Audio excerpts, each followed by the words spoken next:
I don't think I follow. He made a deprecating gesture. You're in a deal with a man. You want to sell, he wants to buy, or maybe the other way around. But mostly sell, I thought, mostly sell. It's a game, he went on. Everything with a misère hand, of course. But you know something? If you can make the other guy think he's cheating you, you're in good shape. So you let him see something he'll want and try to steal. Such as your mistress. Sure. Make him feel guilty or nervous, and he won't think too clearly about business. His eyes flickered in his wife's direction.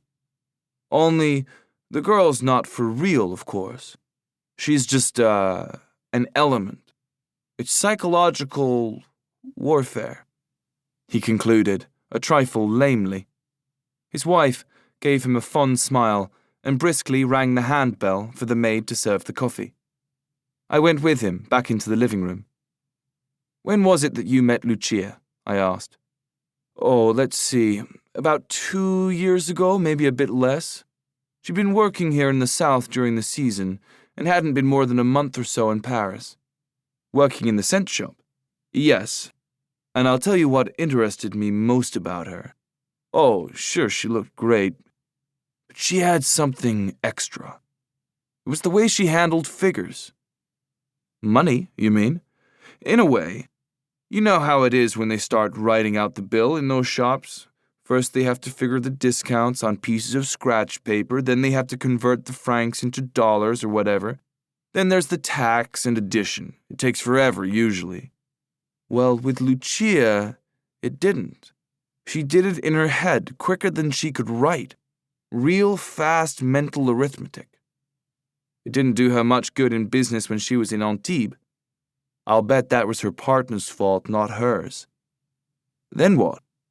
Adele and I made friends with her, and we all had a little chat together.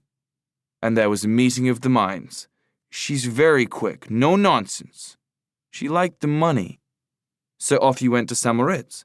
No, there was a deal in Munich first. We went on to St. Moritz from there. And found Colonel Abel. He was the next sucker, eh? He stared at me in blank amazement. Arbel, a sucker? Whatever gave you that idea? That's what the police thought.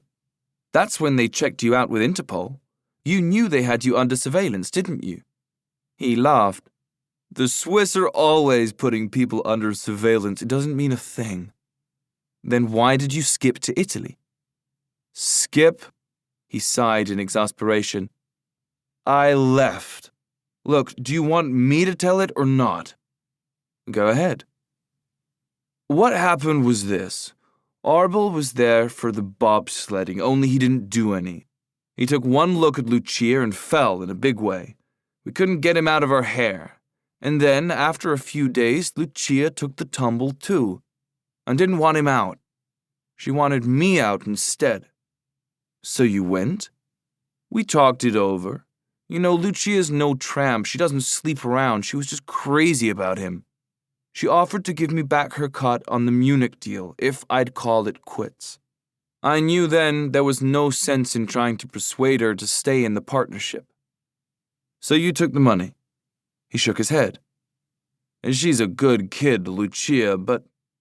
He broke off, as if he had forgotten what he had been about to say. His wife had come back into the room. She finished the sentence for him. She would not be malicious, you understand, but it was better if she had to be discreet about our business, for her own good as well as ours. West German income taxes, that's what Adele means, he explained firmly. She smiled. Of course, taxes. Everyone has to be discreet about income taxes, don't they? The maid came in with coffee.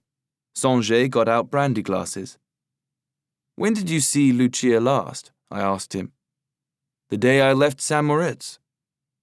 His wife was handing me a cup of coffee.